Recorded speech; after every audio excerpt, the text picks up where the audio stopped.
অষ্টাবক্র হলেন হিন্দু ধর্মের একজন বৈদিক ঋষি। তার নামের আক্ষরিক অর্থ হলো 8টি বিকৃতি, অর্থাৎ যে মুনি 8টি শারীরিক বিকৃতি নিয়ে জন্মেছিলেন তিনি হলেন অষ্টাবক্র।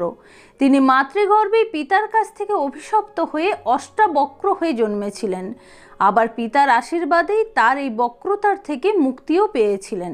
কিন্তু কি এমন হয়েছিল যে তার পিতার সন্তানকে মাতৃগর্ভে থাকাকালীন এইরূপ অভিশাপ দিয়েছিলেন, এবং কিভাবে পিতার আশীর্বাদে আবার সুস্থ স্বাভাবিক জীবন ফিরে পেয়েছিলেন? এই সব প্রশ্নের উত্তর নিয়েই আজকের এই নিবেদন। নমস্কার, আপনারা দেখছেন আপনাদের প্রিয় চ্যানেল ডিভাইন ডায়েরি, আর আমি সাথে রয়েছি আপনাদের প্রিয় বন্ধু পূরবী চট্টরাজ। ঋষি অরুণীর কথা হয়তো আপনারা অনেকেই শুনে থাকবেন। ছোট থেকেই তার ধর্মপরায়ণতা ও নিষ্ঠার জন্য তিনি একজন মহাজ্ঞানী ও বেদজ্ঞ ঋষি হয়ে ওঠেন। এই ঋষি অরুণীর আশ্রমও ভরে ওঠে শিষ্যে। অরুণীর পুত্রের নাম ছিল শ্বেতকেতু এবং কন্যার নাম ছিল সুজাতা। এই সুজাতার বিবাহ হয় তার আশ্রমের একজন একনিষ্ঠ শিষ্য কহরের সঙ্গে। কহর মুনি ও সুজাতা খুবই সহজ এবং স্বাভাবিক জীবনযাপন করতেন। সুজাতা গর্ভবতী হলে কহর মুনি প্রতিদিন নিয়ম করে সুজাতাকে বেদ পাঠ করে শোনাতেন। এই বেদ পাঠ শ্রবণ করতেন মাতৃগর্ভ থেকে তাদেরই অনাগত সন্তান। এই শিশু মাতৃগর্ভেই বেদশাস্ত্র এতটাই নির্ভুলভাবে আয়ত্ত করেছিল যে একদিন তার পিতার ভুল ধরিয়ে দিল। একদিন কহর মুনি সুজাতাকে বেদপাঠ করে শোনানোর সময় সুজাতার গর্ভজাত সন্তান বলে ওঠে, হে পিতা, আমি দীর্ঘদিন আপনার কণ্ঠে বেদ শ্রবণ করছি, কিন্তু আজ আপনি অন্যমনস্ক হয়ে ভুল পাঠ করছেন। অনাগত শিশুর কাছ থেকে একথা শুনে অপমানিত বোধ করে প্রচণ্ড রাগে গর্ভজাত সন্তানকে কঠিন অভিশাপ দিয়ে বসেন। তিনি অভিশাপ দেন যে তোমার শরীরের 8টি অঙ্গে বাঁক থাকবে আর তোমাকে সবাই অষ্টাবক্র বলে জানবে। কিছুদিন পর রাজর্ষি জনক ঘোষণা করলেন যে তার সভার সভাপণ্ডিত বন্দীকে শাস্ত্র যুক্তিতে পরাজিত করতে পারবে, তার আর কোনো অভাব থাকবে না। একথা কহর মুনির কানে পৌঁছালো। তখন তার সংসারে খুবই অভাব। তিনি ভাবলেন যদি কিছু উপার্জন করা যায়, কিন্তু তিনি পরাজিত হলেন সভাপণ্ডিত বন্দির কাছে। আর সেই তর্কযুদ্ধের শর্ত অনুযায়ী কহর মুনিকে জলে ডুবিয়ে দেওয়া হলো। তারপর পিতার অভিশাপে সুজাতার সন্তান অষ্টাবক্র হয়ে জন্ম নিল। এইদিকে অষ্টাবক্রের মাতামহ অরুণীর নির্দেশ অনুসারে তার পিতার করুণ পরিণতির কথা জানানো হয়নি অষ্টাবক্রকে। এইভাবে কাটতে লাগলো অষ্টাবক্রের। আস্তে আস্তে সে বড় হয়ে উঠল। একদিন মাতামহ ও মাতুলের অসংলগ্ন কথাবার্তায় সে বুঝতে পারল কিছু একটা হয়েছে। তখন সে মাতাকে জিজ্ঞাসা করে জানতে পারল তার পিতাকে জলে ডুবিয়ে দেওয়া হয়েছে বন্দী নামক একজন পণ্ডিতের কাছে তর্কযুদ্ধে পরাজিত হওয়ার জন্য। অষ্টাবক্র সিদ্ধান্ত নিলেন যে সেও বন্দির সাথে তর্কযুদ্ধ করবেন। তাকে মাতা ও মাতামহ বাধা দেওয়ার চেষ্টা করেও ব্যর্থ হলো। অষ্টাবক্র তার মামাকে নিয়ে বেরিয়ে পড়ল রাজর্ষি জনকের সভার উদ্দেশ্যে। সেখানে গিয়ে পৌঁছালে দ্বাররক্ষী তাদের বাধা দিলেন যে এখানে শুধু জ্ঞানীদেরই প্রবেশ করতে দেওয়া হয়, তুমি তো নিতান্তই বালক। অষ্টাবক্র জানান, আমরা খুব ভালো করে বেদশাস্ত্র অধ্যয়ন করেছি, তাই আমাদের বয়স কম হলেও আমরা জ্ঞানী। অষ্টাবক্র আরও বললেন, বয়স বেশি হলেও অনেকে জ্ঞানী হয় না। যেমন ধরুন, তুলো গাছের ফল পেকে গেলেও হালকাই থাকে।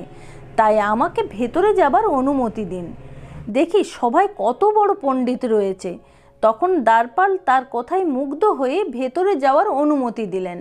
রাজসভায় প্রবেশ করে অষ্টাবক্র জানালেন সবাই সবচেয়ে জ্ঞানী পণ্ডিতের সঙ্গে তর্কযুদ্ধে নামতে চান। জনক রাজা বললেন, বেশ তো, তার আগে তোমাকে আমার একটা ধাঁধার উত্তর দিতে হবে। বলো তো কি, যাতে 12টা ভাগে 30টা টুকরো আছে, আবার 24টা ভাগে 360টা টুকরো আছে। অষ্টাবক্র সঙ্গে সঙ্গে বললেন, একটা বছর, যা 12 মাসের ভাগে, আর প্রতিটি মাস 30 দিনের টুকরোই ভাঙা। এটাই আবার 360 দিনে 12টি পূর্ণিমা ও 12টা অমাবস্যায় ভাঙা যায়। এর উত্তর শুনে জনক রাজা বিস্মিত হয়ে একের পর এক প্রশ্ন করে গেলেন এবং সমস্ত প্রশ্নের সঠিক উত্তর পেয়ে রাজা তাকে অনুমতি দিলেন তর্কযুদ্ধে নামতে। তবে রাজা তাকে জানিয়ে দিল যে পণ্ডিত বন্দির সাথে তর্কে পরাজিত হলে তাকে জলে ডুবিয়ে দেন।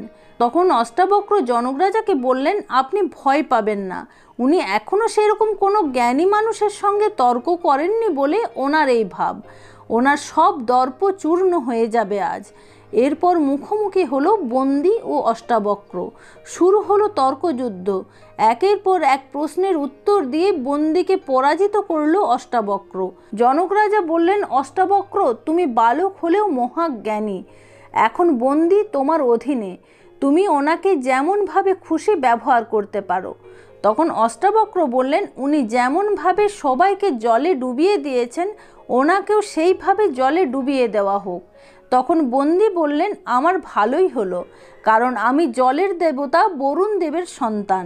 আমি সবাইকে জলে ডুবিয়ে দিয়েছি বটে, কিন্তু হত্যা করিনি।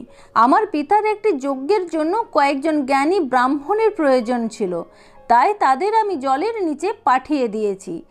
তোমার পিতা কহর মুনির সঙ্গে তোমার আজই দেখা হবে, যেমন আমি যাব আমার পিতার কাছে। এরপর জল থেকে বেরিয়ে এলো সমস্ত পরাজিত ব্যক্তিগণ, সঙ্গে কহর মুনিও। কহর মুনি সন্তানের সফলতায় গর্ব অনুভব করলেন এবং তাকে আশীর্বাদ করে বললেন সমঙ্গ নদীর জলে স্নান করতে, তাহলে এই অঙ্গ বিকৃতি থেকে তুমি মুক্তি পাবে। তারপর অষ্টাবক্র বেরিয়ে পড়ল সমঙ্গ নদীর খোঁজে। অনেক পথ অতিক্রম করে অষ্টাবক্র হাজির হলো একটি প্রত্যন্ত গ্রামে। সেখানে সাক্ষাৎ হলো একটি শিবলিঙ্গের সাথে। তিনি সেই শিবলিঙ্গের সামনে সাধনায় মগ্ন হলেন। আর এই শিবলিঙ্গের অনুগ্রহেই পূর্ব দিকের জঙ্গলে 8টি কুণ্ডের সন্ধান পান তিনি, যেখানে 7টি কুণ্ডের জল গরম ও 1টি কুণ্ডের জল ছিল ঠান্ডা। তিনি 8টি কুণ্ডের জল যেখানে মিশেছে সেখানে স্নান করলেন এবং তিনি অঙ্গ বিকৃতি থেকে মুক্তি পেলেন। অষ্টাবক্রের নাম অনুসারে সেই শিবলিঙ্গের নাম হলো বক্রনাথ এবং সেই গ্রাম বক্রেশ্বর নামে পরিচিত হলো। এটি বীরভূম জেলার পাফরা নদীর তীরে অবস্থিত। এই বক্রেশ্বর 51 সতীপীঠেরও একটি বলে জানা যায়। আজকের এই কাহিনী আপনাদের কেমন লাগলো কমেন্ট বক্সে লিখে জানাতে ভুলবেন না। গল্পটি ভালো লাগলে একটি লাইক করবেন, চ্যানেলে নতুন হলেই এবং এরকম আরও জানা অজানা গল্প জানতে হলে চ্যানেলটিকে অবশ্যই সাবস্ক্রাইব করুন বন্ধুরা। আজ এই পর্যন্তই, দেখা হচ্ছে খুব শীঘ্রই এরকম একটি কাহিনীর চুলচেরা বিশ্লেষণ নিয়ে। ততক্ষণ ভালো থাকবেন, ধন্যবাদ।